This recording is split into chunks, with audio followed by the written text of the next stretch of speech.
wabarakatuh. Salam. Pejuang K3. Siap? Safety? Yes. Assalamualaikum warahmatullahi wabarakatuh. Salam sejahtera buat kita semua. Saya doakan semoga teman-teman semua dalam keadaan sehat walafiat. Alhamdulillah hari ini saya mendapat kehormatan dari Media Tama untuk hadir sharing ya. Saya tidak bilang mengajar, kita sharing saja berdasarkan pengalaman saya di konstruksi. Mudah-mudahan sharing ini ada manfaatnya bagi Bapak dan Ibu sekalian. Tadi Pak Denny sudah menyampaikan CV saya, mungkin sekilas ya. Ini kurang lebih kegiatan saya. Lumayan ya. Posisi saya sekarang itu adalah Ketua 2 Asosiasi Ahli K3 Konstruksi. Periode kedua ini 2016 sampai 2020. Di mana asosiasi ini sudah berdiri dari tahun 1998 ya. Sesudah itu saya referensinya tadi sampaikan Pak Denny juga cukup ya. Nah, termasuk saya membuat pelatihan di Jakarta Tol Cibubur, Cibitung ya, termasuk Jakarta Tol Cikampek to elevated. Ya. Bapak Ibu sekalian yang saya hormati, kita bicara safety. Sederhananya safety itu harus ada waktu yang kita siapkan setiap hari, setiap minggu, setiap bulan, bahkan setiap tahun. Apa kata-katanya di situ? Kata bijak menyatakan, takes 1 minute to write safety rule, 1 hour to hold a safety meeting, 1 week to plan a safety program, 1 month to put in operation, 1 year to win a safety award, 1 lifetime to make a safety worker. But remember, it takes only 1 second to destroy it all with an accident. Artinya apa? Dari kehidupan kita itu kita bicara setiap hari safety. Selalu sediakan waktu untuk K3, selalu sediakan waktu untuk bicara K3 sebelum memulai pekerjaan. Oke, kita masuk. Apa itu kecelakaan? Kecelakaan adalah suatu kejadian yang tidak direncanakan, tidak diingini, tetapi dapat dikendalikan. Yang dapat mengganggu proses pekerjaan yang menyebabkan cedera terhadap manusia. Nah, kebanyakan orang setuju bahwa kecelakaan tidak direncanakan dan tidak diingini, tetapi pengertian bahwa kecelakaan dapat dikendalikan adalah suatu konsep baru. Nah, kecelakaan menghentikan kejadian normal menyebabkan kerusakan harta dan cedera manusia ringan atau berat dan terkadang mengakibatkan kematian. Ilustrasinya seperti ini, ya. Kalau kita lihat terjadi kecelakaan itu, dampaknya luar biasa, ya. Berdampak secara ekonomi, berdampak secara teknis, ya, kegagalan konstruksi, ya. Apa kecelakaan itu? Berdasarkan definisi kamus, kecelakaan adalah kejadian atau peluang yang tidak terduga, kejadian yang tidak diharapkan, yang sebelumnya dianggap adalah takdir Tuhan. Dari pengalaman dan analisa, kecelakaan adalah kejadian yang disebabkan sehingga dapat diprediksi hasil logis dari bahaya. Dapat dicegah, dihilangkan bahaya disebabkan hal-hal yang dilakukan atau gagal dilakukan orang lain. Dampaknya bisa terjadi, ada kematian, ada cedera berat, ada cedera ringan, near miss, hampir celaka, dan kondisi tindakan berbahaya. Apa insiden? Tadi sampaikan, kejadian tidak direncanakan. Tidak ada orang yang menginginkan kecelakaan. Tidak ada yang menginginkan terjadi proses konstruksi, proses kerja itu berhenti. Yang bisa mengakibatkan kehilangan, kerugian, kerusakan, baik harta maupun orang. Insiden bisa mengganggu proses kerja, tetapi tidak mengakibatkan cedera atau fisik, bisa saja terjadi. Tapi harus dipandang serius sebagai peringatan adanya potensi risiko. Harus dimaknai sebagai kejadian awal dari serangkaian peristiwa yang bisa menimbulkan situasi di mana cedera dan bisa juga terjadi kemungkinan kerusakan terjadi. Apa itu kecelakaan serius? Kecelakaan serius adalah suatu kecelakaan yang terjadi diakibatkan oleh kejadian runtuh atau kegagalan struktural dari bangunan, tetap bangunan pendukung, konstruksi sementara, menara, kren, hoist, pekerjaan timbun, atau pekerjaan penggalian. Tumpahan bahan beracun atau B3 yang tidak terkendali dan atau melarikan diri dari zat beracun, korosif atau eksplosif, ledakan, kebakaran, atau banjir. Nah, untuk itu perlu ada pelaporan. Ketika potensi kecelakaan serius ditemukan di tempat kerja pengguna jasa maupun penyedia jasa, diwajibkan untuk memberitahukan kepada tim investigasi kecelakaan konstruksi. Saya ingatkan lagi, kepada tim investigasi kecelakaan konstruksi. Mungkin di perusahaan itu sendiri, pemberian tersebut harus dilakukan segera dengan menggunakan sarana komunikasi yang tersebar, yang tersedia. Nah, saya mencoba menggarisbawahi betapa pentingnya tim investigasi dalam suatu perusahaan. Terutama bila terjadi kecelakaan kerja, terjadi keadaan darurat, atau terjadi kegagalan konstruksi. Tapi jarang ada orang yang bicara, ada nggak tim yang melakukan identifikasi potensi bahaya yang secara menyeluruh, sehingga langkah awal kita mencegah terjadi kecelakaan kerja itu akan lebih akurat, valid, dan insya Allah perkiraan kita tidak jauh dari apa yang mungkin terjadi. Dampaknya juga kita sampaikan bahwa akan cedera serius, kematian, fraktur atau retak pada tulang besar, amputasi, hilangnya penglihatan, pendarahan internal yang berlebihan, luka bakar derajat ketiga, pingsan, keracunan memerlukan rawat inap atau cuti, cedera mengakibatkan kelumpuhan, cedera lain yang cenderung membahayakan kehidupan atau menyebabkan cacat permanen. Kita lihat bagaimana karakteristik dari kegiatan proyek konstruksi. Saya hanya mengutip saja. Kalau kita bicara kegiatan suatu proyek konstruksi itu bersifat sangat kompleks, multidisiplin, ilmu dan gaya seni arsitektur. Melibatkan banyak tenaga kerja kasar dan berpendidikan relatif rendah. Nah, di bawah saya sampaikan, ada di situ bintang. Saya mendapat data dari Kompas tanggal 8 November 2018. Data angkatan kerja tahun 2018, jumlah tenaga kerja 124 juta jiwa dengan pendidikan SD 40,69, SMP 18 sekian, SMA 18%, perguruan tinggi 94%. Kenapa saya garis bawahi? Pada waktu rekrutmen dilakukan kepada tenaga kerja yang akan bekerja di proyek, terutama teman-teman yang berada di garda depan itu, tidak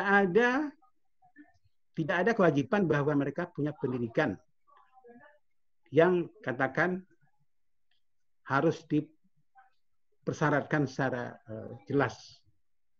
Nah, yang penting mereka itu sehat, lalu mereka bisa bekerja, bisa memberikan kontribusi kepada pekerjaannya sendiri.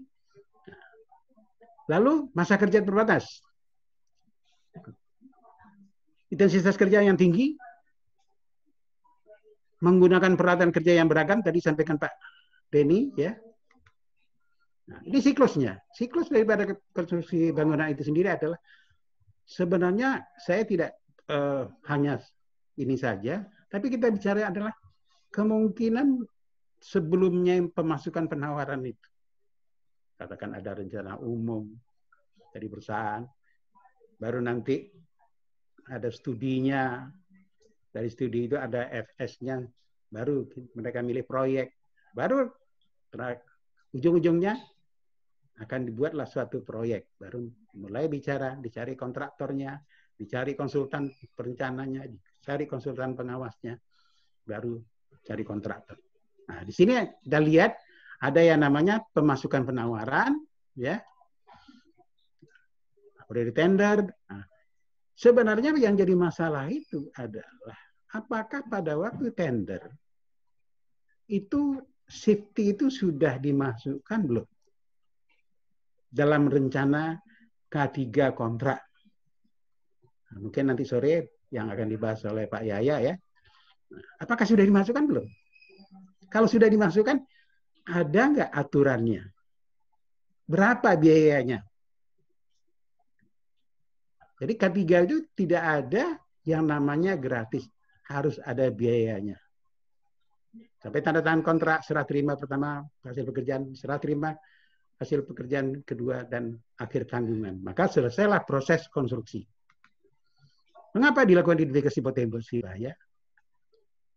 Supaya kita dapat mengetahui dampak kecelakaan dan penyebab kecelakaan, tindakan pencegahan agar kecelakaan sama tidak terjadi berulang-ulang. Kedua, kita mengenali potensi bahaya yang tidak kita ketahui sebelumnya. Dan menjadi masukan dalam membuat manajemen risiko atau risk assessment, memenuhi persyaratan peraturan perundang-undangan yang ada, menentukan seberapa besar biaya yang ditimbulkan oleh kejadian kecelakaan. Lalu menentukan tingkat pemenuhan terhadap penerapan regulasi yang terkait. Nah, Anda bisa lihat demikian dasar hukumnya mengenai keselamatan kerja kita. Payung hukum yang paling lama, yang usianya sekarang sudah 50 tahun itu adalah Undang-Undang Nomor 1 Tahun 70 yang berkaitan dengan keselamatan kerja. Lalu ada Undang-Undang Nomor 28 tentang 2002 bangunan gedung. Tapi lebih khusus lagi, saya akan lihat kepada Anda, ada lagi yang berkaitan tadi yang oleh Pak Denny bilang, Surat Edaran Menteri PU yang berkaitan dengan Permen PU nomor 21 PRTM 209. Di situ diatur bagaimana proses konstruksi itu berlangsung. Jadi mulai dari penawaran, sampai pelaksanaan di lapangan, sampai serah terima. Nah, lalu kita lihat, di dalam Permen nomor 1 tahun 80, itu sebenarnya kita sudah punya standar bagaimana cara mengerjakan proyek. Nah, dulu saya masih ingat dulu tahun 81 itu saya sudah mulai bergerak di K3 itu. Saya dulu waktu pelatihan mendapat sertifikat pelatihan 2 minggu itu yang dilakukan oleh Dinas Tenaga Kerja DKI. Saya dapat kualifikasi adalah sebagai apa namanya?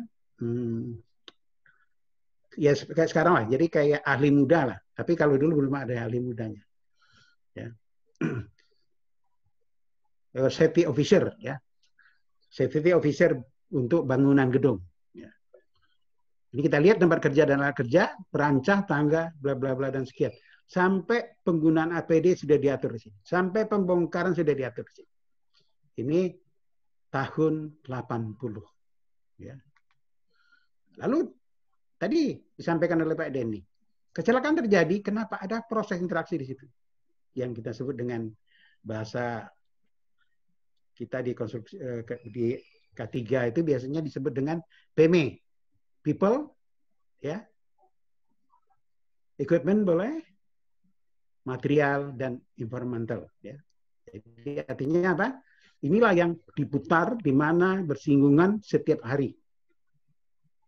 Nah, dengan adanya pekerjaan ini kemungkinan terjadi eksiden. Kemungkinan. Nah, inilah yang perlu dilakukan, memanage bagaimana caranya supaya tidak terjadi benturan, tidak terjadi gesekan di antara 4 ini. Ya. Nah, konsep sebab kecelakaan. Kita lihat di sini.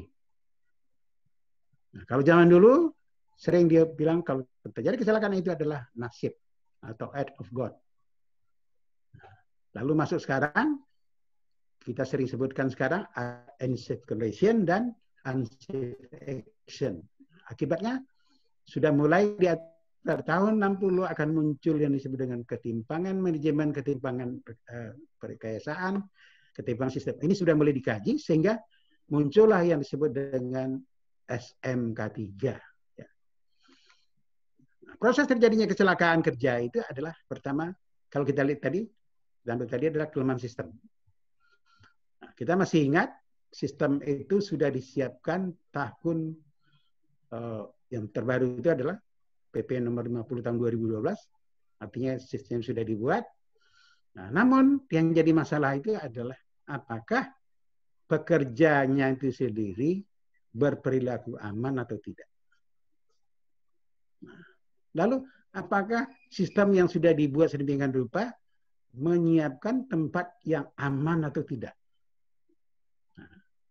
Nah, kalau ini tidak diperhatikan, ada dua yang mungkin terjadi situ, tindakan yang tidak aman dan perilaku yang tidak aman. Maaf, perilaku yang tidak aman atau keadaan yang tidak aman yang dapat menyebabkan insiden atau kerugian. Kalau kita lihat di daftar komprehensif sebab-sebab kecelakaan itu kita lihat di situ ada piranti menganalisa sebab akar-akar kecelakaan, ya, mulai dari deskripsi insidennya, ya, mulai dokumen keparahannya, mencakup siapa, apa, kapan, di mana saja, bagaimana diketahui pasar kejadian. Nah, sebenarnya ini adalah ujung daripada pada waktu kita melakukan yang kita sebut dengan investigasi.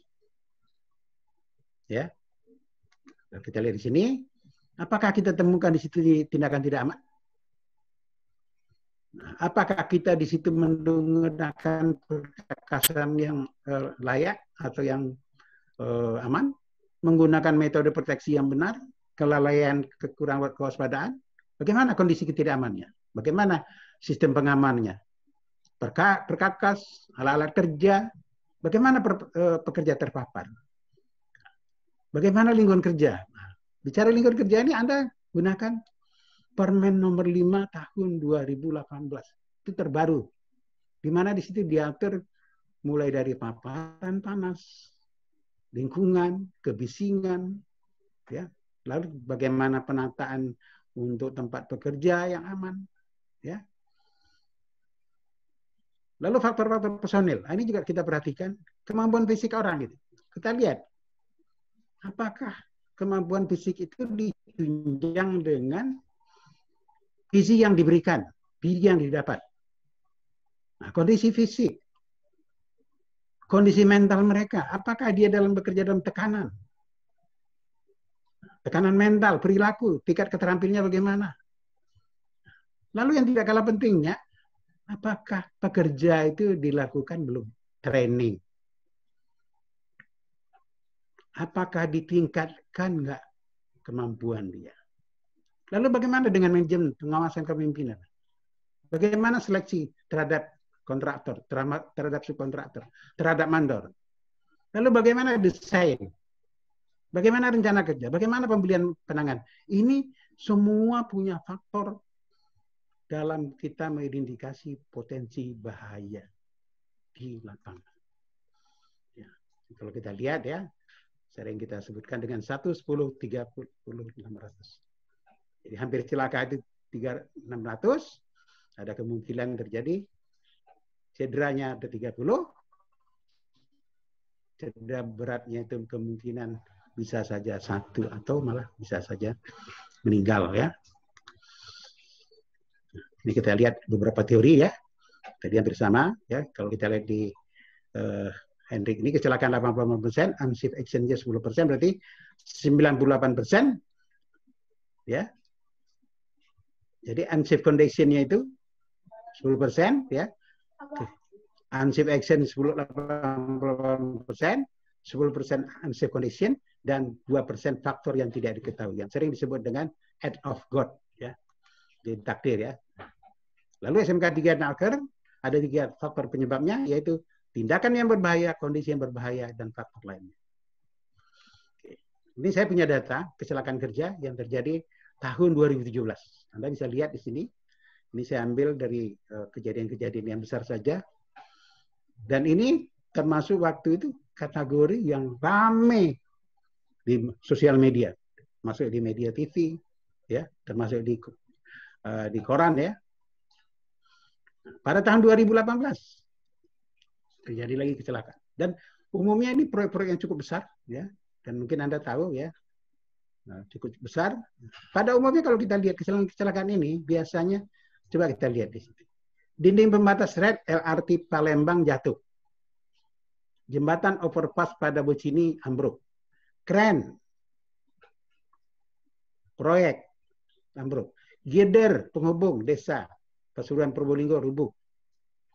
Nah, beton proyek kecelakaan keren lagi. 2 balok gider jatuh. Platform podium apartemen Pakubuwono rubuh.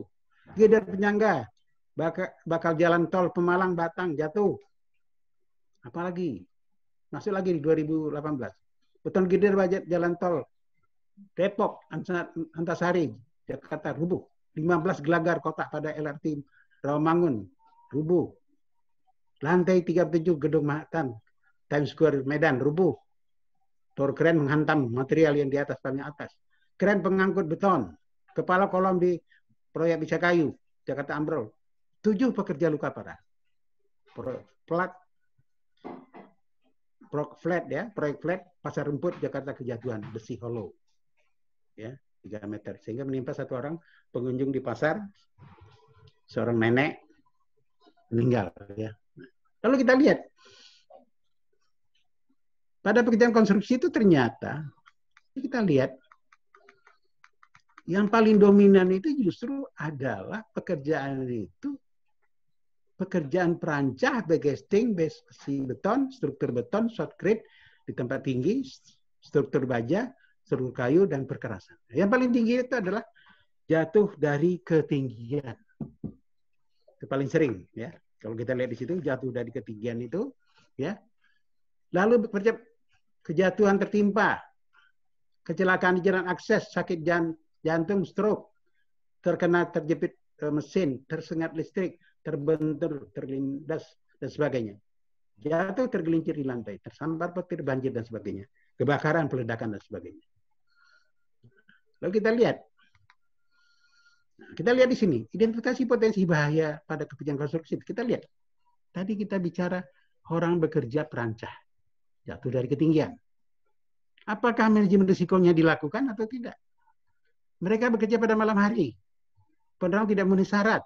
Nah, tadi saya sampaikan, gunakan acuan Permen nomor 5 tahun 2018. Pekerja melampaui jam kerja normal, gunakan Undang-Undang Ketenagakerjaan. Itu jam kerja. Operasi alat melampaui jam kerja. Berapa 1 bulan kita menggunakan alat? Katakan 200 jam. Ya. Lalu kita lihat di sini sebagai ilustrasi saja.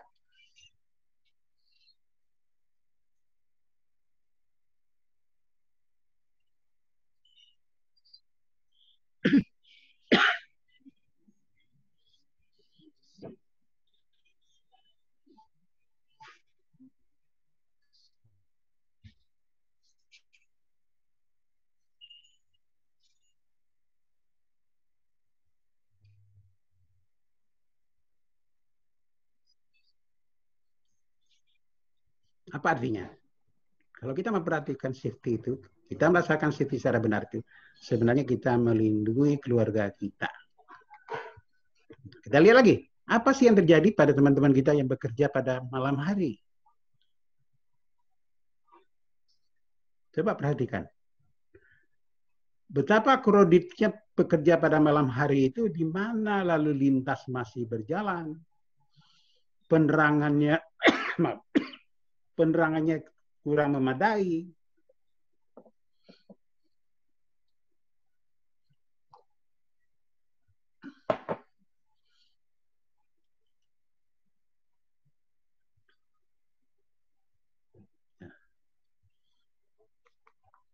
Nah, kita lihat. Kita lakukan identifikasi potensi bahaya. Bagaimana cara pengendalian risikonya? Walaupun kita hanya bicara masalah identifikasi potensi bahaya, sebenarnya larinya ke manajemen risiko.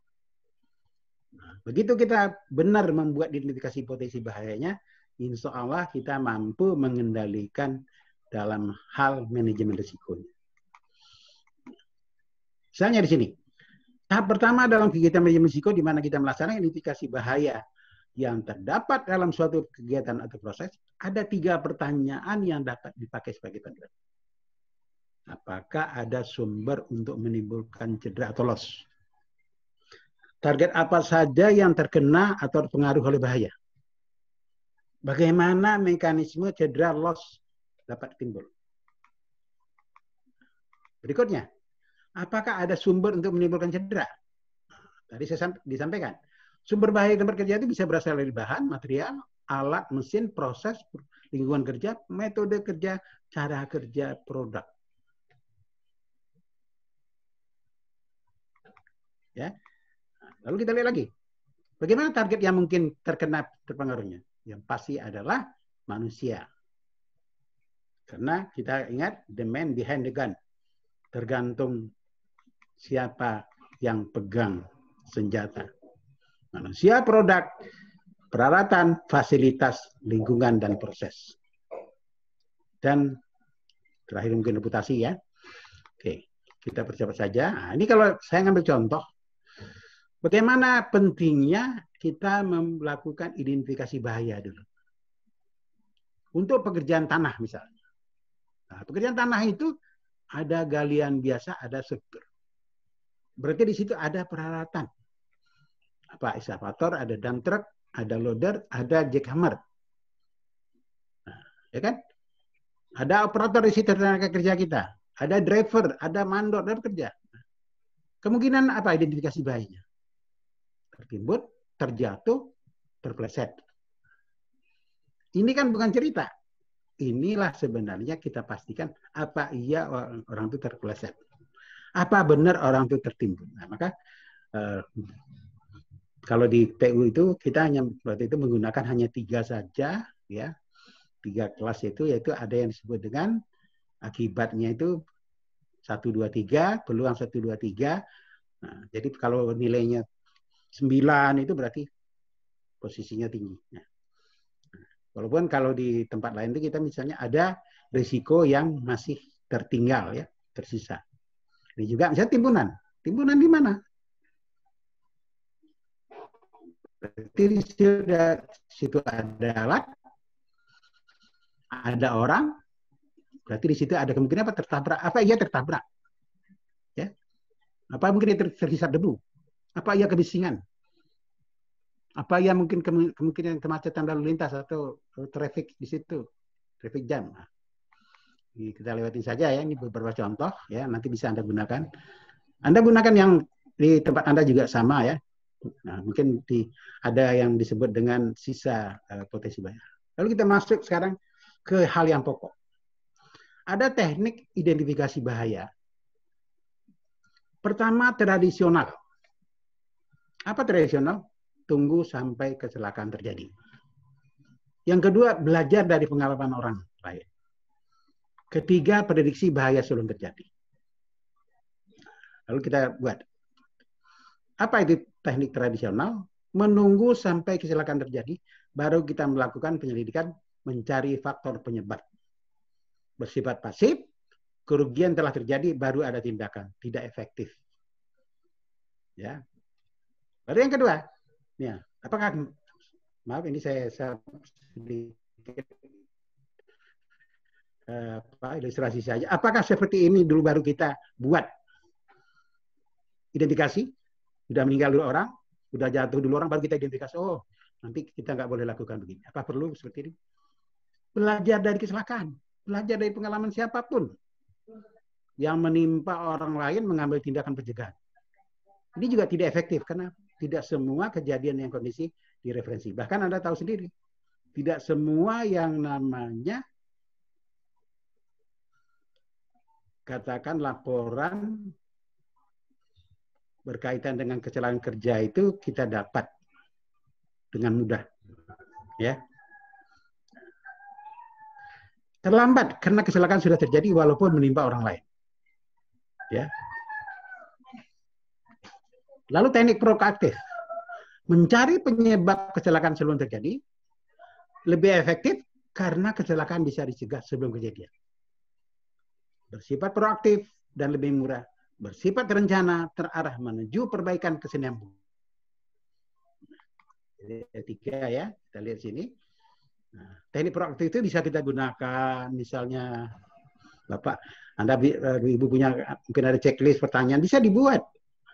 Bisa juga kita gunakan dengan teori what if, yaitu suatu teknik sistematis terhadap kegiatan.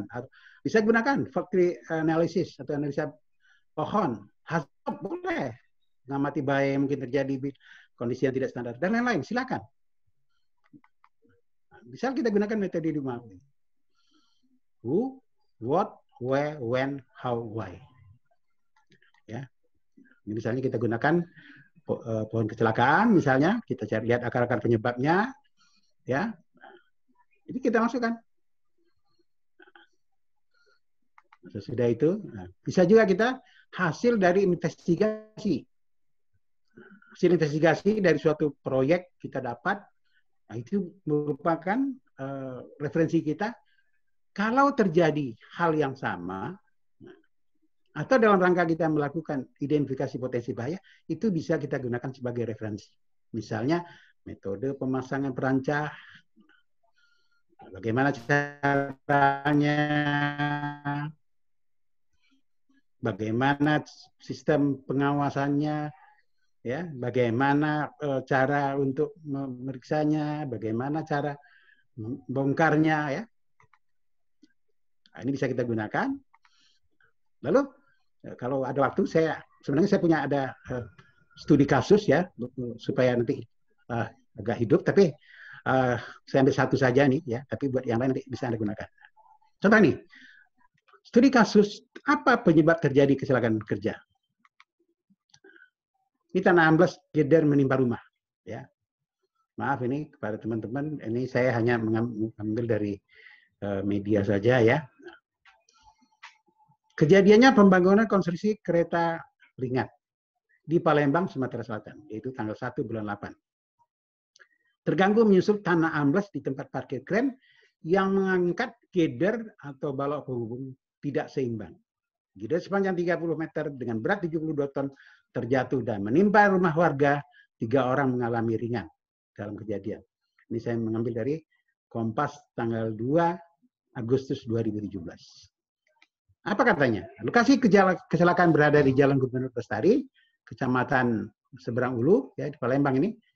Nah, tiba-tiba salah satu kren goyah kena tanah lokasi parkir ambles sedalam 50 cm.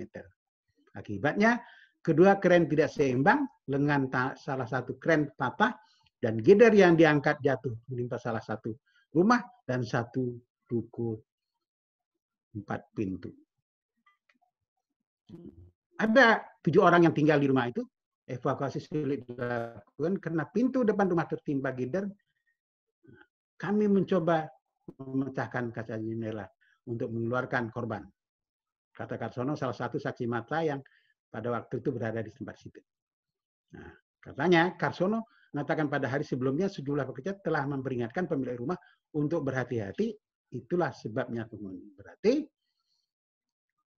dekat proyek itu ada rumah yang masih di lingkungan proyek itu masih ada orang yang menghuninya. Nah, rumah langsung dipindah ke kamar bagian belakang.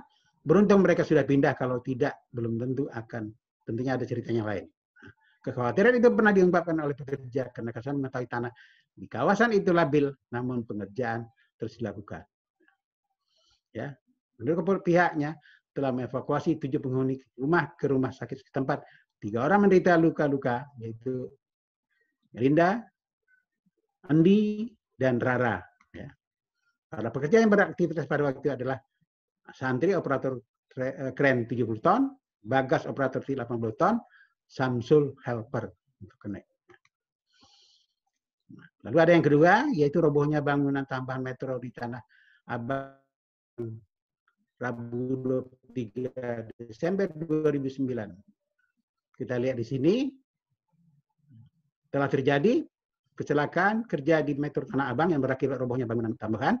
Robohnya bangunan tambahan di pusat grosir terbesar di Asia Tenggara itu mengakibatkan 4 orang meninggal dunia dan 12 orang lainnya luka-luka. Korban meninggal dunia masing-masing, ini Abdul Hafid, Iwan, Afanurul, Fikri, Hamid. Sementara korban luka-luka dirawat di Rumah Sakit Jakarta. Menurut informasinya, menurut kontraktornya, rancangan bangunan tambahan tersebut dibuat sendiri oleh kontraktor tanpa melibatkan perencana. Pemilik proyek menugaskan kontraktor merancang dan melaksanakan bangunan tambahan tersebut. Kontraktor membuat rancangan tersebut dan disetujui oleh pemilik proyek. Setelah rancangan dibuat disetujui oleh pemilik proyek, kontraktor melaksanakan pekerjaan sesuai dengan rancangan. Nah, mengingat waktu, saya pikir saya selesaikan dulu ya. di sini sebenarnya masih ada satu studi kasus ya. Pak Dari Jainal, sini ya. nggak apa-apa Pak, lanjutin aja Pak. Lanjutnya aja ya. Oke Pak, ya. sampai selesai. Nggak Ya. apa-apa. Nggak apa-apa ya. Oke, maaf ya. Ya. Nah, lalu ini di studi kasus 3 kegagalan pemasang gider. Nah, ini waktu itu kita lihat rame nih. Kejadiannya pada hari Senin tanggal 29 Oktober 2017 jam 9.35. Terjadi kecelakaan kerja yang fatal dan kematian pekerja H, 27, asal Kalimantan. Ini inisialnya saja saya sebutkan.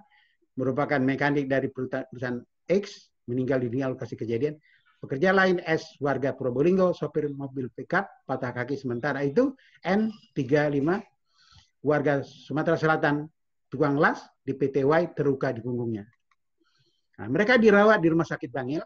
Penyebab terjadi kecelakaan disebabkan ambruknya 4 balok penghubung. Nah, pihak berwajib kejadian bermula saat bentang balok gider goyang ketika dipasang. Balok pertama, kedua, dan ketiga sudah terpasang dengan aman sehari sebelumnya. Tapi pada hari saat balok akan keempat, maka goyah menyenggol 3 balok lain, ambruklah 4 balok yang sudah terpasang itu. Harian Kompas halaman 22 Senin 30 bulan 2017. Lalu kita melihat di situ analisa kegagalannya kenapa? Kondisi PCI gider sebelum jatuh berada dalam keadaan tidak stabil. Pada saat pemasangan pengaman gelagar dengan bracing tulangan dengan pengelasan gantungan, kren mengalami pelonggaran sehingga gelagar tidak stabil. Vertikalitas gantungan tidak sempurna. Ini analisanya. Berikutnya, gelagar menumpuk di atas landasan peletakan yang lebih kecil dibandingkan dari flank bawah gelagar. Nah, sehingga pada waktu diletakkan itu, dia tidak persis berada di flanknya itu ya. Nah, pengamanan gelagar berupa bracing tidak mampu menahan gaya guling, PCI gider, alat jack hidrolik yang tidak bekerja dengan baik, atau metode penanjakan gesernya. Sesudah itu, nah ini kita lihat di sini. Nah, lalu usulan perbaikannya waktu itu adalah, nah ini menurut saya ini jadi masukan kita pada waktu kita membuat identifikasi potensi bahaya. Apa yang harus kita lakukan? Di sini ada usulan perbaikan. Sistem gridernya dengan ujung debit N. Nah, jadi pada ujung ya, itu nanti secara teknis dilihat. Penggantung harus dijamin 100% vertikal dengan tambahan debit sayap agar tidak getar. Artinya posisi si kren itu pada waktu dia diletakkan harus dalam keadaan stabil. Pemasang sistem bracing baja, seling gantungan tidak boleh longgar sebelum bracing terpotong. Artinya pada waktu dia diangkat, diletakkan dengan kren itu, pada waktu dia sudah kaku, baru si krennya bisa dilepaskan. Usulan perbaikan itu, landasan flank bawah gelagar harus dibuat ya. Ada perbedaan settlement dan bearing capacity. Alat jack hidrolik dalam kondisi baik dan terkalibrasi. Ini perlu diperhatikan apakah hidroliknya itu dalam keadaan layak dipakai atau masih valid kalibrasinya. Nah, kita lihat dalam metode perancaran dan geser. Kontraktor pelaksana harus pertama lisensi untuk operator kerennya. Itu sesuai nggak dengan kerennya? Kelasnya. Nah, sesudah itu masih berlaku nggak itu sertifikatnya, lisensinya? Bagaimana dengan SIA-nya? Sudah izin alatnya? Apakah masih berlaku atau tidak? Terutama untuk di daerah ini memang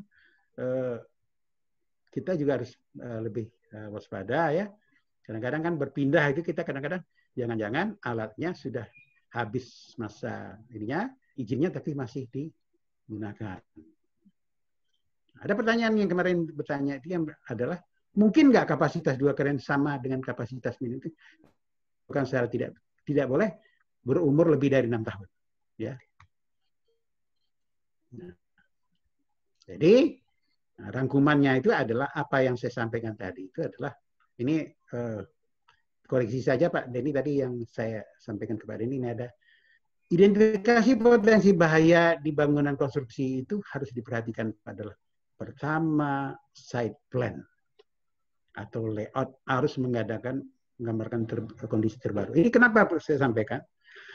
Kalaulah memang kita itu di sana sering banyak menggunakan alat berat, apakah jalan operasional alat itu dilakukan nggak pengetesannya? Kemampuan daya dukung tanahnya dilakukan nggak? Katakan kren yang 70 ton. Itu dilakukan nggak?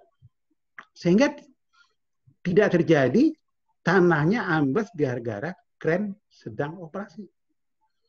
Lalu berikutnya adalah inspeksi dilakukan nggak terhadap alat, terhadap pekerjaan itu sendiri, terhadap katakan alat alat bantunya, terhadap kondisinya. Sebenarnya inilah yang dilakukan. Saya sering nyampaikan. Kapan sih sebenarnya dilakukan inspeksi itu? Sebenarnya kalau saya malah melakukan inspeksi itu kalau perlu 4 kali. Pertama pre-inspection, kedua inspeksi pertama, kedua, tiga itu adalah inspeksi pada waktu proses, keempat itu adalah inspeksi akhir. Nah, inspeksi akhir ini adalah nanti bisa diwakili menjadi pre-inspection untuk berikutnya. Nah, seperti yang Anda ketahui, yang namanya pekerjaan konstruksi itu perubahannya cepat sekali. Cepat. Dan luar biasa cepatnya, dinamis sekali. Nah, sehingga begitu kita lalai melakukan inspeksi, maka pada waktu itulah terjadi yang disebut dengan insiden. Hanya selangkah sekali lagi menjadi eksiden. Kenapa? Karena kita sudah mengabaikan yang namanya inspeksi. Lalu bagaimana dengan izin kerja? Izin kerja itu bukan hanya copy paste. Izin kerja itu pertama kali harus diperhatikan. Apakah pekerjaan yang kita buat itu punya risiko tinggi, menengah, atau rendah?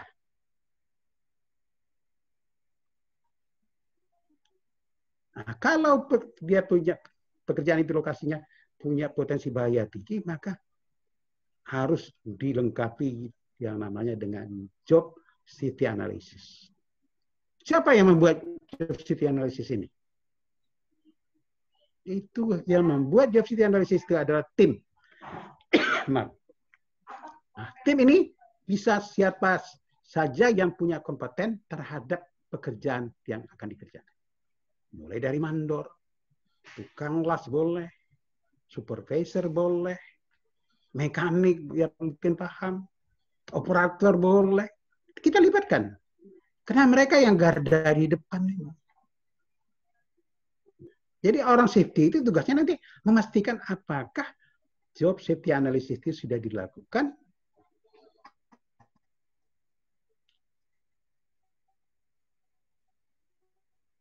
pembuatannya oleh orang-orang yang berkompeten, yang notabene nanti mereka inilah yang akan terlibat pada waktu proses pekerjaan itu sendiri.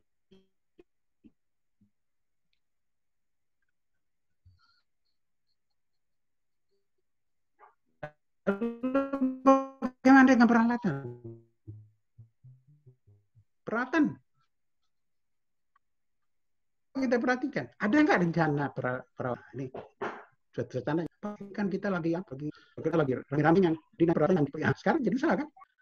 Di mana mereka bersinggungan dengan masyarakat. Seperti jalan tol itu ya, ada yang bersinggungan dengan masyarakat, malah melewatin kota, melewatin desa, melewatin kegiatan masyarakat. Nah, artinya di situ apa? Ada potensi bahaya yang harus diamati oleh kita terus-menerus berkenaan dengan tidak sterilnya proyek itu. Kita nggak mungkin steril proyek. Tapi kita harus tahu lokasi-lokasi mana yang harus kita fokus mengamati. Lalu SDM, misalnya operator kren. Kita perhatikan, itu operator kren yang mampunya yang berapa ton. Itu sudah ada lisensinya. Nah, pemasang skabeling. Siapa yang memasang skabeling? Saya alhamdulillah. Subhanallah, kemarin pernah saya ke lapangan itu, ternyata hampir sebagian besar skabeling itu dipasang salah. Kenapa salah? Karena yang masang itu bukan orang yang punya kompeten masang skabeling. Lalu tidak dilakukan pemeriksaan oleh inspektor. Nah, bagaimana orang berani bekerja di ketinggian sementara supportingnya, perancahnya bukan dipasang oleh orang yang berkompeten. Tidak diperiksa atau diberikan record ya, tanda take out ya, tanda apakah alat itu boleh digunakan, apakah alat itu masih dalam perbaikan atau alat itu sedang dilakukan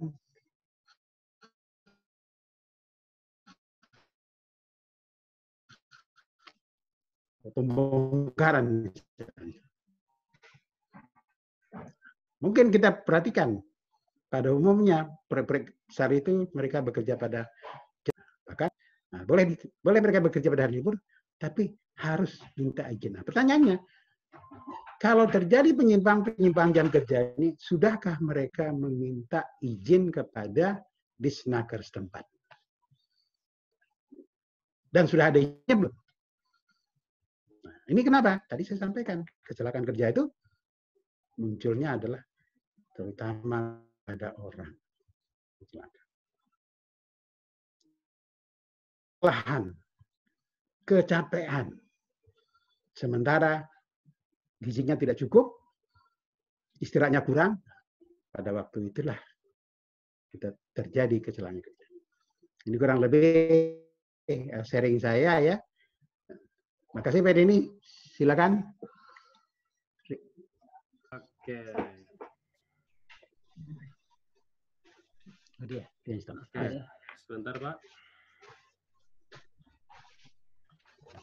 Oke Pak, boleh Oke, sip. Oke, Bapak Ibu semua, tadi saya sempat terputus ya, ada disconnect gitu ya, karena ini pesertanya udah banyak banget. Jadi yang Bapak Ibu semua yang sudah menuliskan pertanyaan di Q&A, silakan di copy paste lagi ya di Q&A-nya ya, karena udah terhapus tadi. Oke, sebelum kita lanjutkan untuk session kedua untuk tanya jawab, saya ada informasi dulu buat Bapak Ibu semua. Oke, yang pertama adalah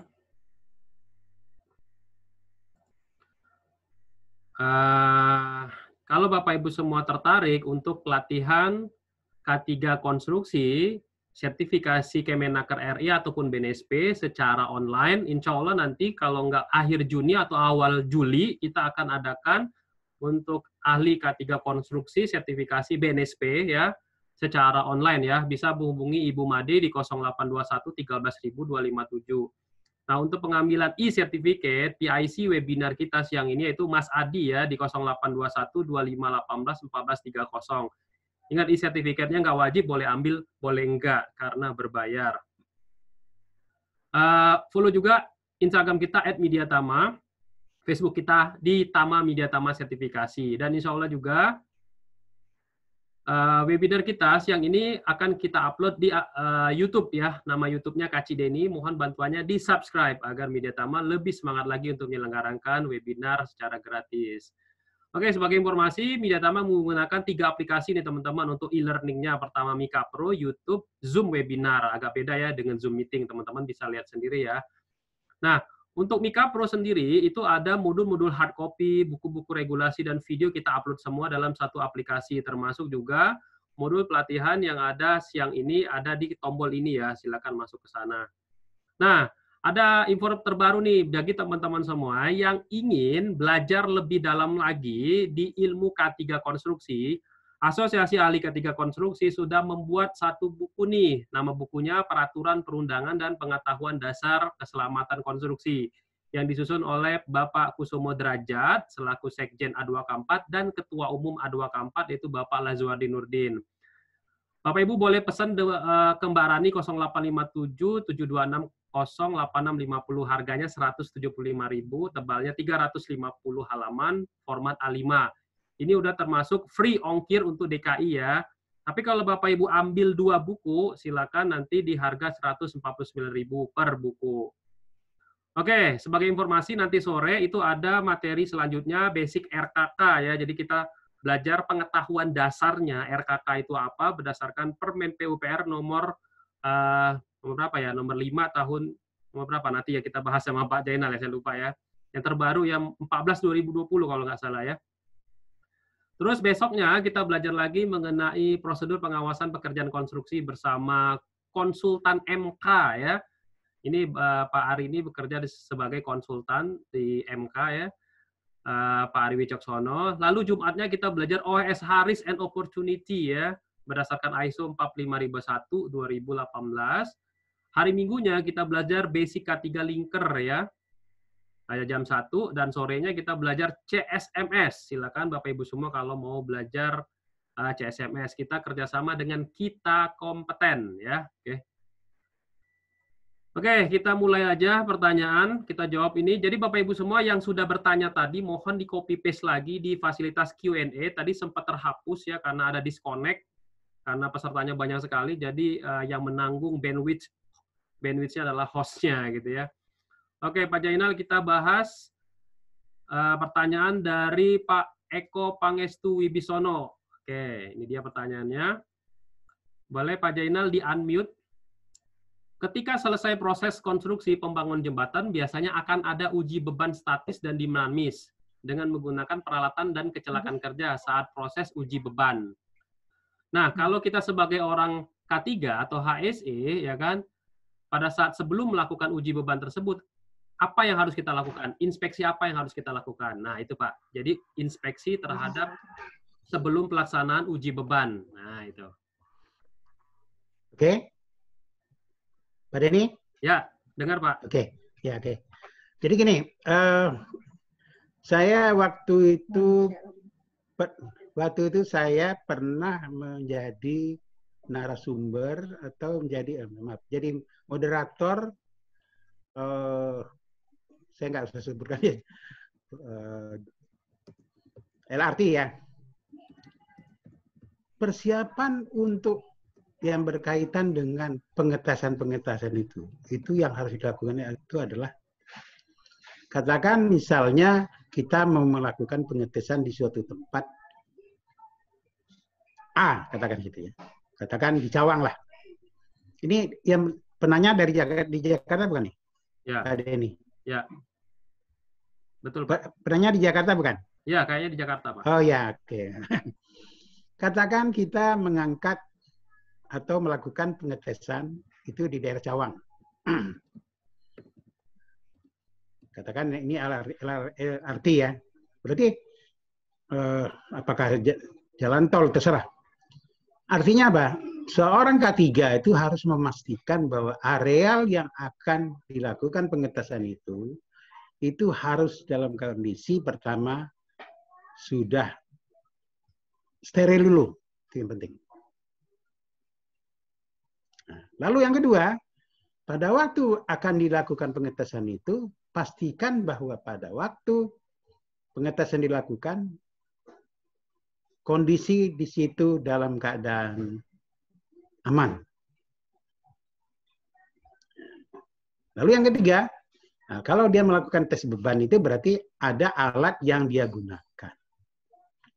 Alat yang dia gunakan yang pasti itu adalah alat yang memang alat itu sudah terkalibrasi atau alat itu sudah dianggap mewakili secara sistematis dan sudah diakui bahwa alat itu sudah oke. Lalu berikutnya adalah orang yang bekerja di situ itu harus sudah diberikan pengarahan kira-kira metode kerjanya itu seperti apa pada waktu pengetesan itu. Ya kan? Nah, dengan dia mengetahui metode seperti apa, berarti juga harus disampaikan potensi bahaya apabila terjadi kegagalan tes itu, kira-kira apa yang harus dilakukan. Berarti di situ paling tidak kita siapkan di situ ada tim respon. Ya, kalau terjadi kegagalan tes, kemungkinan terjadi hal-hal yang fatal, berarti ada yang tim respon. Mungkin juga kalau memang dampaknya besar, mungkin ada ya katakan mobil kayak mobil yang nggak usah ambulan lah ya. Begitu aja Pak Denny. Berarti memastikan alatnya, bebannya, ya orangnya, kompetensi orangnya gitu Pak ya? Ya, betul siap. Oke, dari Pak Reja Husen. Izin bertanya, kecelakaan di konstruksi sering terjadi akibat kelebihan jam kerja. Nah, kan? Padahal kita sudah diinfokan 40 jam kerja per minggu. Nah, apakah ada peraturan lain dari PUPR atau Kemenaker mengatur jam kerja di proyek konstruksi, Pak? Ya. Nah, seperti itu, Pak. Ya. Lalu pertanyaannya apa nih?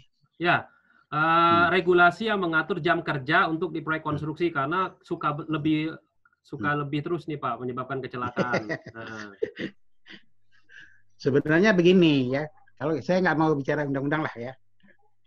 Sebenarnya kan kalau namanya pekerjaan itu bukan cuma di konstruksi ceritanya. Bekerja itu adalah 8 jam satu hari, lalu 40 jam satu minggu. Kalau kita ada penyimpangan jam kerja itu harus ada izin penyimpangan jam kerja. Itu dulu aja. Ya kan? Nah, izin jam kerja itu harus kita ajukan penyimpangan jam kerja itu kepada Disnaker setempat.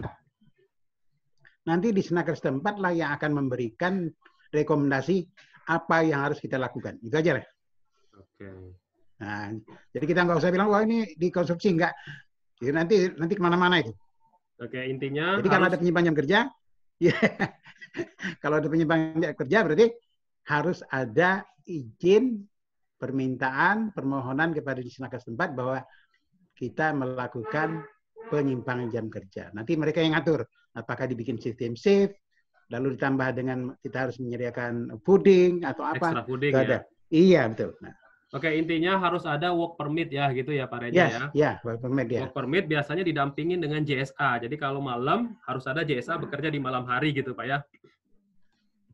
Bukan hanya bekerja untuk malam hari aja. Ya, misalkan overload-nya di malam hari gitu, kelebihan beban pekerjaannya. Ya itu kan internal kita. Nah, tapi kalau keluar itu, kalau kita menyimpang dari jam kerja, wajib hukumnya kita mengajukan permohonan penyimpangan jam kerja. Itu sepengetahuan saya begitu, ya. Itu peraturan sebenarnya udah lama banget itu. Ya. Oke. Nah, pertanyaan berikutnya dari Pak Bambang Widaksono. Apakah sebelum siklus konstruksi bangunan tidak ada siklus prakonstruksi yang harus diikuti? Misalkan studi AMDAL, studi K3, kayak gitu. Ada nggak, Pak? Jadi tadi kan saya sampaikan, ranah kita sebenarnya dengan adanya Undang-Undang nomor 2 tahun 2017 itu sebenarnya itu sudah mulai diatur ke sana.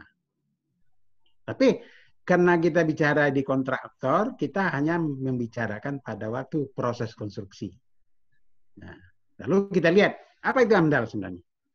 Sebenarnya kan studi AMDAL itu kan didahului nggak ada urusan sama konstruksi dulu. Kalau kita lihat ya, di Undang-Undang nomor 32 tahun 2009 kalau saya ingat. Jadi, ada yang namanya peruntukan. Ada rencana tata ruang. AMDAL nanti maksudnya di sana. Ini rencana tata ruangnya ini mau kemana? Kawasan ini mau dijadikan apa? Itu sudah ada. Nah, makanya waktu proses konstruksi kita nggak ngomong. Kenapa? Karena sebenarnya sudah diatur jauh-jauh sebelum kita melakukan kegiatan konstruksi gitu, Pak. Kira-kira gitu, Pak Denny. Ya. Oke, kita lanjut. Dari Pak Fem Al-Jelas. Agak nyimpang sedikit. Untuk gelar CST, CSE, CSP itu seperti apa, Pak, kalau di A2K4, Pak? Gitu. Kalau kami sebagai profesional ya, mungkin saya nggak tahu apa di PI ya mungkin juga ada ya. Jadi kalau kita itu kalau di A2K4 itu untuk mereka yang ahli muda konstruksi itu kita sebut dengan CST. CST itu adalah konstruksi safety technical ya. Technician. Nah, technical ya. Nah, sesudah itu kalau Kalau yang CSE itu dia engineering. Kayak Pak Denny kan engineering ya. Lalu yang terakhir itu adalah profesional. Nah, CS. Jadi safety profesional. Konstruksi safety profesional. Itu yang terakhir tuh. Itu gelar yang diberikan di mereka yang berada di A2K4. Demikian Pak Denny. Oke. Lanjut Pak. Pak Indra Kesuma Ya. Pak nanya, untuk ketika proses pembangunan konstruksi bangunan rumah sakit khususnya lantai 2. Ya. Apa aja yang harus disiapkan nih Pak kalau untuk bangunan konstruksi lantai 2 khususnya di rumah sakit nih Pak, karena agak sedikit berbeda nih ada. Nah, silakan Pak. Oke. Saya punya pengalaman, waktu itu kami pernah ngerjakan rumah sakit, ada 2 kalau nggak salah, Sumber Waras dan juga di Pasar Rebo. Pada prinsipnya sebenarnya rumah sakit dan bangunan lain itu hampir sama. Cuma kalau rumah sakit itu dia lebih spesial. Kenapa? Karena nanti di situ akan banyak kita menggunakan pekerjaan mechanical electrical yang berhubungan dengan bahan kimia. Ya, bahan kimia itu ya kalau kita lihat tuh ada mungkin bahan obat bius ya, anestesi ya. Nah, ada bahan kimia yang korosif. Nah, biasanya hanya itu aja. Nah, artinya apa? Nah, yang jadi masalah itu buat kita itu sebenarnya kalau membangun gedungnya masih gedung baru nggak ada masalah. Yang jadi masalah itu kalau gedung kita bangun itu ada gedung pengembangan. Itu jadi masalah. Pertanyaannya STP-nya itu ada di mana? Di mana pembuangan sampah-sampah kimianya itu letakkan. Nah, jadi hati-hati, harus kita punya gambar di mana peletakannya, penyimpanannya itu. Itu aja harus kita waspadai. Pada prinsipnya kalau rumah sakit hampir sama aja Pak. Ya. Hampir sama ya, cuma nanti ada bahan kimia khusus gitu Pak ya. Iya betul. Termasuk pengecatannya. Pengecatannya ya. Ya, terus pengecatannya jangan-jangan ada yang Pertanyaan berikutnya ini mengenai kompetensi yang rendah, ini dari Pak Zulfikar. Di konstruksi ini Pak, banyak pekerja itu yang melakukan unsafe action gitu kan, karena ya kompetensinya rendah. Contoh misalkan mandor tuh bawa pekerja yang mohon maaf nih, ada yang nggak tamat SD atau yang tamat SMP. Nah itu supaya bisa berbudaya K3 itu, behavior based safety-nya itu kayak gimana sih Pak? Peran si ahli K3 konstruksi. Nah, gitu. Oke, nah ini pertanyaan yang menarik nih. Yang berkaitan dengan perubahan perilaku atau pola pikir. Nah, ada satu perusahaan, di mana perusahaan itu kami jadi konsultannya di sana itu, perubahan menjadi budaya itu bisa berlangsung 4 tahun. Jadi bukan nggak bisa ini langsung nggak bisa 4 tahun. Nah, kenapa? Ada yang saya sebut dengan virus K3. Nah, virus K3 itu tidak mengenal apakah level pendidikannya tinggi atau pendidikannya rendah. Tapi setiap orang punya tanggung jawab kepada orang yang di sebelahnya. Mas, tolong APD-nya dipakai ya. Lalu yang disuruh, terima kasih Pak. Mungkin nggak kita membuat begitu? Itu nggak ada kaitan sama kaitan dengan kompetensi tingkat pendidikan, nggak ada. Itu yang sedang saya coba kembangkan sekarang tuh yang disebut dengan virus K3. Jadi siapapun yang berada di sebelah dia wajib menyampaikan amanah ini. Pak, pakai helmnya dong Pak. Nanti dia jawab situ. Terima kasih Pak. Jadi itu Pak. Kita sadari tadi saya sampaikan data. Yang namanya manajemen itu di konstruksi itu hanya berkisar 8%.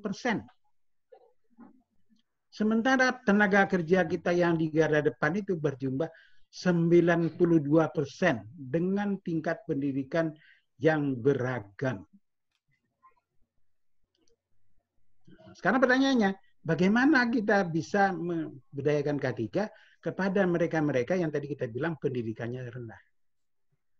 sering saya gunakan apa yang disebutkan dengan anggukan universal. Setiap orang setuju, setiap orang mau diselamatkan, setiap orang mau mengingatkan, tapi dengan santun. Gitu Pak Denny. Oke, jadi memang membudayakan K3 itu butuh waktu dan butuh kesabaran, Pak ya. Ya, 4 tahun Pak, saya Pak. 4 tahun dulu. Nah, nggak bisa langsung. Alhamdulillah sekarang mereka sekarang sudah bagus 4 tahun. Oke, Ya, dari tapi saya nggak mau ngomong ya. Silakan Oke, Pak. dari Pak Teguh nih Pak, bagaimana cara perusahaan supaya patuh Undang-Undang K3? Contoh misalkan mengenai anggaran APD Pak, ya kan? Banyak perusahaan itu tidak menganggarkan biaya K3. Nah, kita sebagai orang K3 itu gimana nih Pak? Kalau si ownernya sendiri, misalnya kontraktor sendiri, padahal di tender ada kewajiban membuat anggaran K3, tapi toh di lapangannya implementasinya anggaran K3 nggak dikeluarin Pak gitu. Nah ini banyak terjadi. Nanti sore itu kan Pak Yaya akan menyampaikan materi ya. Boleh dari Bapak dulu deh, boleh dari Bapak dulu nggak apa-apa. Nggak apa-apa. Nanti Pak Yaya itu nanti di sana akan menjelaskan biaya K3 itu seperti apa. Nanti menjadi situ nggak apa-apa. Artinya gini loh. Artinya harus ada komitmen, komitmen antara pemilik proyek, gitu, dan kontraktor. Kalau si kontraktor tidak melaksanakan, si pemilik boleh melakukan penalti. Nah, pertanyaannya sekarang, apakah si ownernya itu sudah benar-benar memahami K3 secara benar atau belum? Tanya saya. Coba nanti lihat di kontrak. Bunyinya K3 itu hanya menyatakan kontraktor wajib melaksanakan Undang-Undang Nomor 1 Tahun 70. Selesai. Cukup nggak itu? Terlalu general Pertanyaan saya cukup. Kenapa? Kalau bicara undang-undang itu berarti turunannya sampai ke bawah itu harus dilaksanakan. Masuk kita ke Permen Nomor 1 Tahun 80. Masuk kita ke PP 50 Tahun 2012. Artinya sebenarnya kalau dia paham masalah K3, dia memahami aturan, tidak ada yang namanya penolakan terhadap K3. Kenapa? Begitu terjadi kecelakaan kerja, penyidik akan datang ke dia, Pak, ini K3 disiapkan nggak dananya? Enggak, dia kena undang-undang. Nah, masalahnya gitu Pak. Perlu. Jadi gini Pak Denny. Ke depan tuh mungkin kita bikin kayak seminar gitu. Yang kita undang itu justru decision-decisionnya itu. Yang selama ini kan kita kan yang bekerja di lapangan Pak Denny ya. Yang biasanya kita apa kan. Nah, coba sekarang kita arahkan kepada mereka. Supaya mindset-nya itu antara yang di atas dengan yang di bawah itu sama. Oke. Itu Pak Denny. Ya. Itu PR besar Pak ya, mengundang orang besar. Oke, ya. Pertanyaan berikutnya Pak. Iya. Dari Pak Henry. Pak Henry Tadung katanya ini, apa tugas dan tanggung jawab pengawas konstruksi dalam bidang K3 Pak? Jadi pengawas konstruksi bidang K3 ini apa Pak? Khususnya yang mengidentifikasi bahaya ini siapa Pak kalau di proyek konstruksi Pak? Ya. Nah, gini. Sebenarnya kan tadi saya sampaikan, yang membuat rencana K3 siapa? Terus tahu dulu. Yang membuat rencana K3 konstruksi itu adalah tim. Bukan orang safety. Nah, makanya kalau kita lihat tadi itu, semua orang yang terlibat dalam konstruksi itu, apakah dia bagian teknik, apa dia itu bagian lapangan, makanya kita punya yang namanya P2K3. Nah, sebenarnya yang membuat rencana K3 itu adalah P2K3 atau unit K3-nya. Itu Pak Denny. Halo, Pak Denny. Oke, ya. Pak. Nah. Oke. Teman-teman semua, kita buka lagi session untuk bertanya langsung. Silakan gunakan fasilitas raise hand-nya. Silakan tombol raise hand-nya ditekan sekali aja untuk berbicara langsung dengan instruktur kita, Pak Jainal. Oke, dari Pak Kamal Fitri. Halo, Pak Kamal.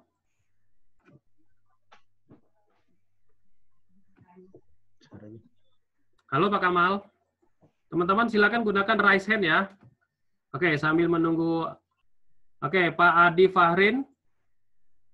Siapa yang duluan? Pak Kamal, Pak Adi Fahrin, Andi Fahrin, sorry. Siapa lagi yang raise hand tadi? Silakan tekan tombol raise hand-nya. Dan unmute ya, teman-teman ya. Oke, sambil menunggu, Pak. Oke, Pak Bayu Adi, boleh tadi. Siapa lagi tadi? Oke, siapa yang raise hand? Oke, sambil menunggu, di unmute ya. Oke, sambil menunggu teman-teman yang lagi unmute, teman-teman silakan di unmute ya, kalau mau bertanya. Oke, dari Pak Kris Madoyo, Handi Wardojo dulu nih Pak. Apa persiapan pekerjaan K3 untuk pekerjaan top down construction Pak? Dari awal hingga akhir konstruksi Pak. Apa persiapannya? Jadi kalau kita lihat pekerjaan top down itu sebenarnya kalau kita bicara mungkin kayak kita mengerjakan pekerjaan sekarang ini adalah katakan MRT ya, mungkin kayak MRT itu ya. Nah, yang penting itu kita ketahui Pak dari awal itu adalah kita harus ketahui di mana pekerjaan itu mau dikerjakan. Itu yang penting dulu. Lalu yang kedua, bagaimana kalau misalnya pekerjaan itu di dalam lingkungan atau dalam kota. Jadi kita buat dulu di situ urutan pekerjaannya itu nanti seperti apa ya. Nah, biasanya gini, itu tidak lepas dari kita bicara metode kerja. Ini kelihatannya udah panjang nih Pak.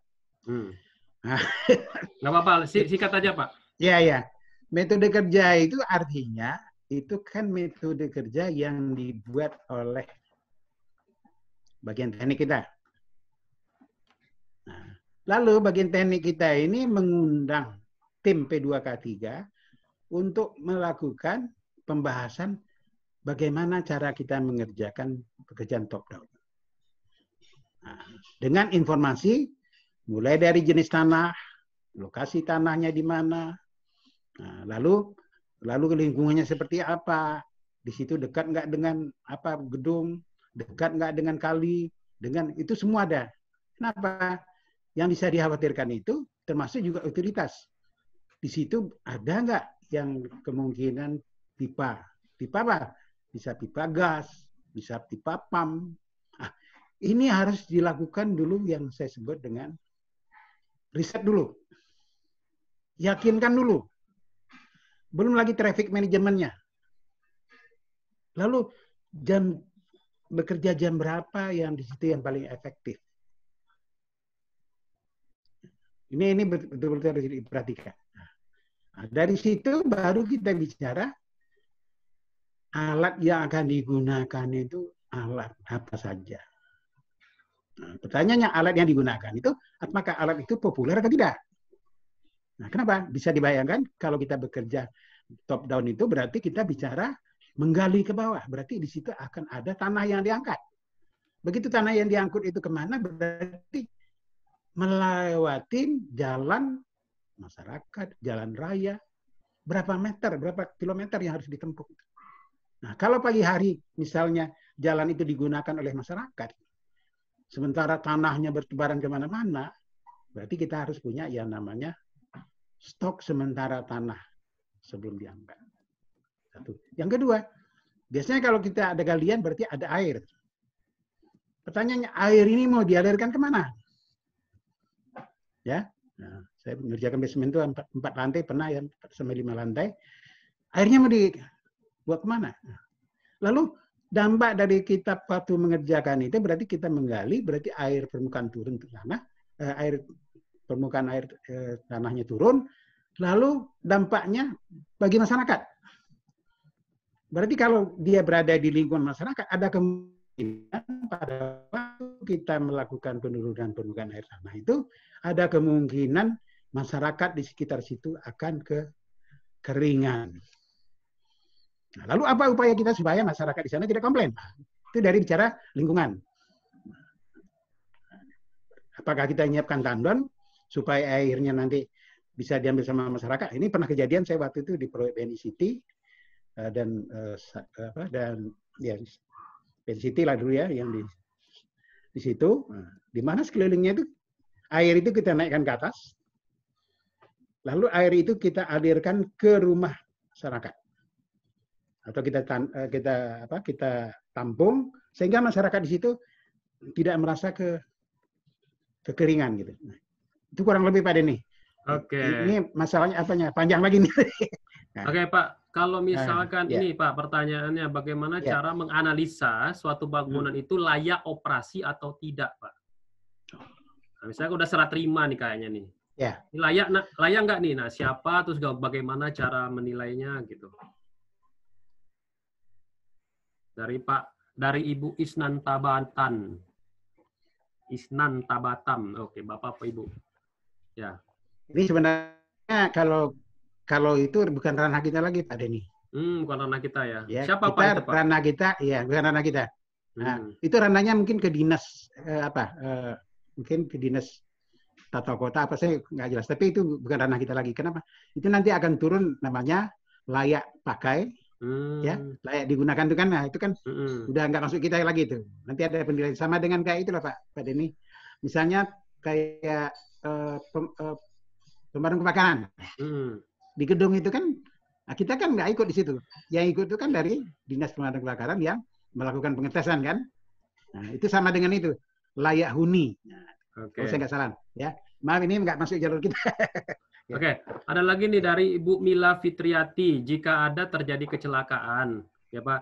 Tapi si pekerjanya ini bukan pekerja kita, tapi orang di sekitar proyek kita. Ya. Itu siapa yang menanggung biaya pengobatannya, Pak? Ada nggak, Pak? Aturannya kayak gitu. Oke. Kita sekarang bicara gini. Tempat kerja. Tempat kerja itu berarti tempat di mana kita bekerja yang diserahkan oleh ownernya atau pemilik proyek ke kita, betul? Ya, Pak ya?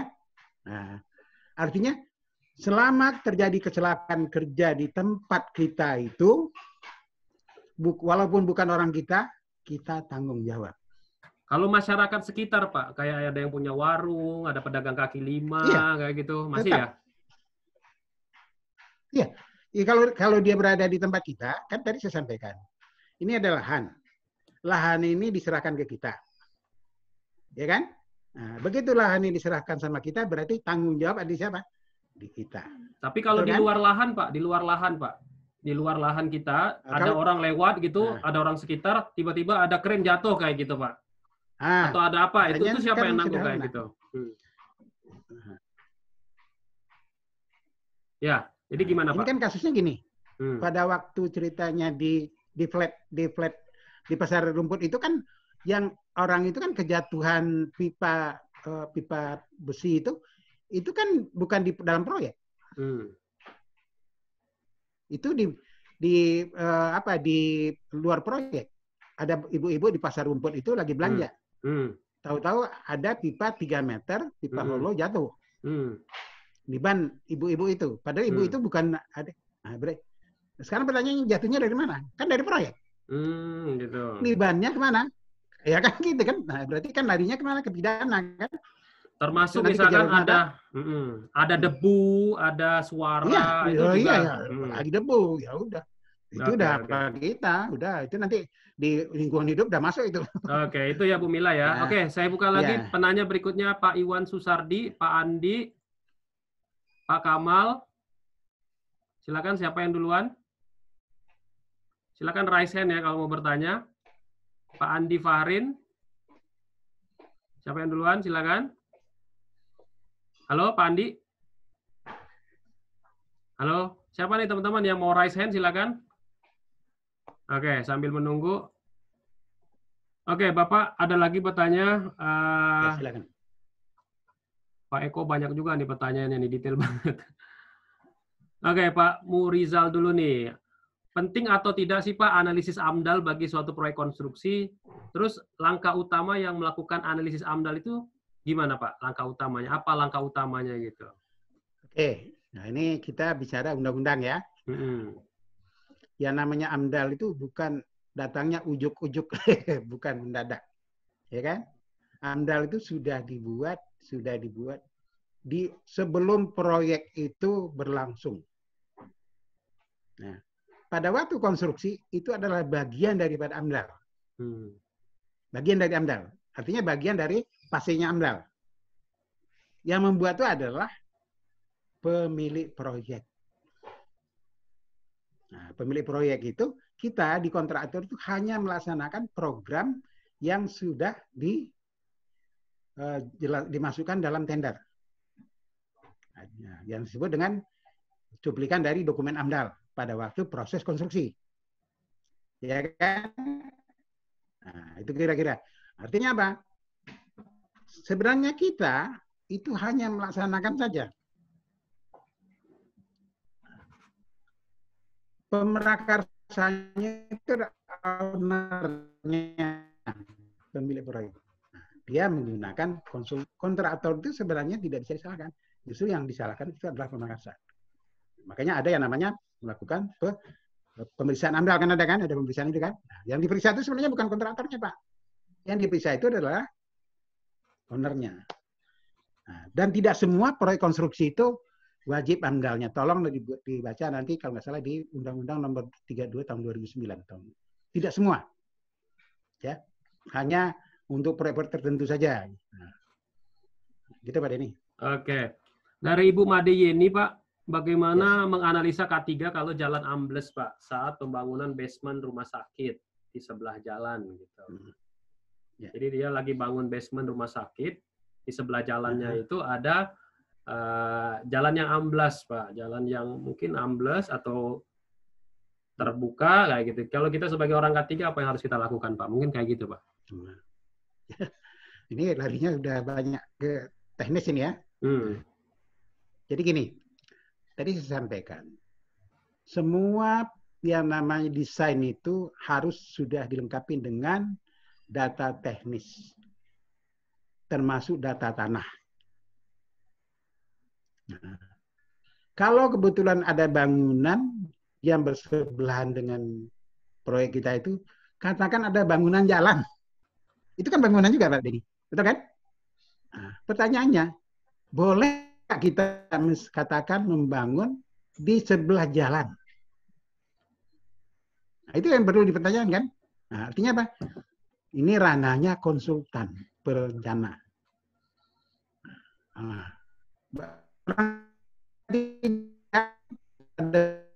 sini adalah kalau memang ada proyek-proyek yang bersinggung langsung dengan jalan begitu, artinya dia harus memberikan tanda-tanda kalau memang ada pelaksanaan. Hati-hati daerah ini katakan amblas, ya kayak kasus tadi kan yang di Palembang itu kan, mungkin mereka tidak lakukan pemadatan yang benar kan, begitu kerennya lewat, mereka melakukan kegiatan di situ, akhirnya amblas gitu. Gitu Pak Denny kurang lebih. Oke. Ya. Dua lagi nih Pak, bagaimana Pak kalau misalkan ada pelanggaran ini Pak Ari Istara, pelanggaran misalkan pengusaha tidak menyediakan alat K3 gitu, alat keselamatan kerja, atau perusahaan tidak melakukan pemeriksaan kesehatan, kemampuan fisik pekerja. Kira-kira ada sanksi pidana nggak untuk pengusaha tersebut, Pak? Ada nggak cara lapornya kayak gitu, Pak? Sanksi pidana. Baca nanti gampangnya gini, baca Undang-Undang 1 tahun 70, itu aja. Tapi ada nggak, Pak? Yang ada sanksi itu kan undang-undang. Nah, kalau misalkan perusahaan tidak menyediakan APD? Kan kewajiban.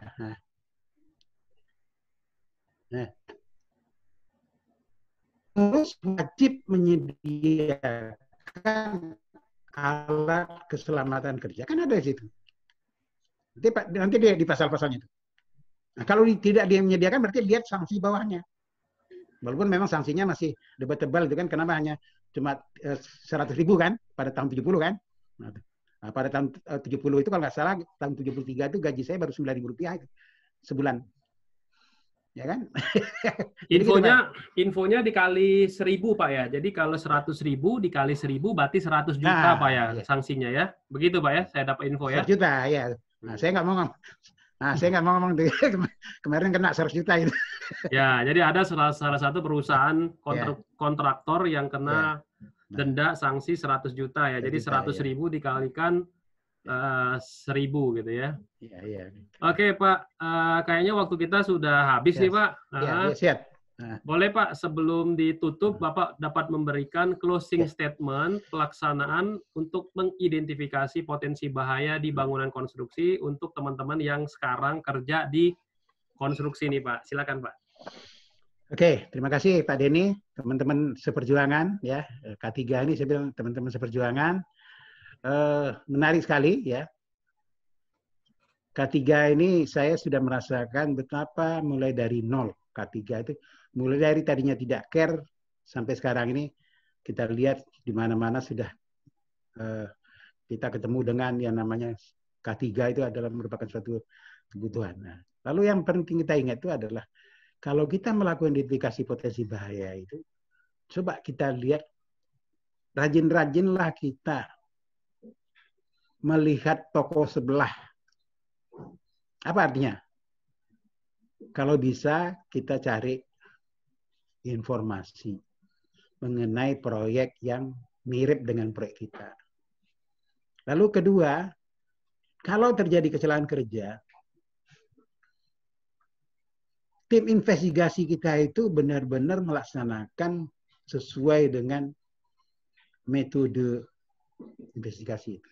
Sehingga hasil rekomendasinya itu nanti insya Allah bisa kita gunakan sebagai dasar bagi kita untuk melakukan identifikasi potensi bahaya. Itu yang kedua. Yang ketiga,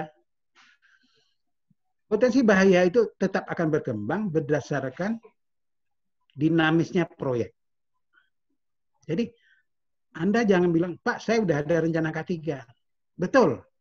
Tapi membuat rencana K3 itu waktu itu kan proyeknya belum ada. Baru mau akan. Nah, begitu terjadi proyeknya kita mulai, berarti akan muncul di situ yang namanya pekerjaan realnya yang benar. Akan muncul di situ adalah apa? Barangkali saja antara rencana kita yang kita masukkan dalam rencana keselamatan kerja atau safety plan itu sudah tidak sama dengan kondisi yang sekarang. Lalu ingatlah bahwa Anda sebagai pejuang K3 itu tadi saya sampaikan, setiap mulai bekerja itu coba bicara K3 dulu. Apakah hari ini kita siap untuk bekerja? Apakah kita sehat hari ini? Bagaimana dengan teman-teman? Ketika tadi saya sampaikan, mungkin nggak kita lakukan virus K3 tadi seperti saya sampaikan tadi. Jadi kita harus menyadari bahwa tenaga kerja kita di lapangan itu bukan orang berpendidikan tinggi, tapi dia saudara kita. Bagaimanapun kita harus menyelamatkan dia. Saya pikir ini Pak Denny, mudah-mudahan apa sharing saya hari ini bermanfaat. Mudah-mudahan K3 akan tetap maju ke depan. Dan Anda adalah penerus daripada generasi K3. Oke Pak Denny. Terima kasih Pak Jainal atas waktunya, atas ilmunya yang sudah di-sharing ke kita semua. Semoga Bapak selalu diberikan keselamatan, kesehatan, panjang umur, dan ilmu ini menjadi amal jariah buat Bapak dan buat kita semua. Oke, Bapak Ibu semua, saya mohon maaf nih karena waktunya sudah habis, ya kan? Jadi Bapak Ibu semua, ada beberapa pertanyaan yang belum kita bisa jawab, dan ada juga yang masih raise hand. Bapak Ibu semua bisa bergabung lagi di pukul 3.30 nanti dengan Pak Yaya ngebahas terkait dengan RKK. Jadi siapa tahu masih ada pertanyaan yang mirip-mirip dengan K3 konstruksi bisa ditanyakan di jam 3.30. Jadi yang belum register silakan register, dan yang belum bergabung di grup webinar Mediatama silakan menghubungi Mas Adi. Oke teman-teman semua, tingkatkan terus skill teman-teman semua bersama webinar Mediatama. Ya. Dan stay at home di rumah saja. Oke, saya akhiri dengan billahi taufiq wal hidayah. Wassalamualaikum warahmatullahi wabarakatuh. Salam safety. Yes. Oke, terima kasih Pak Jainal. Ya, sama-sama. Ya, salam.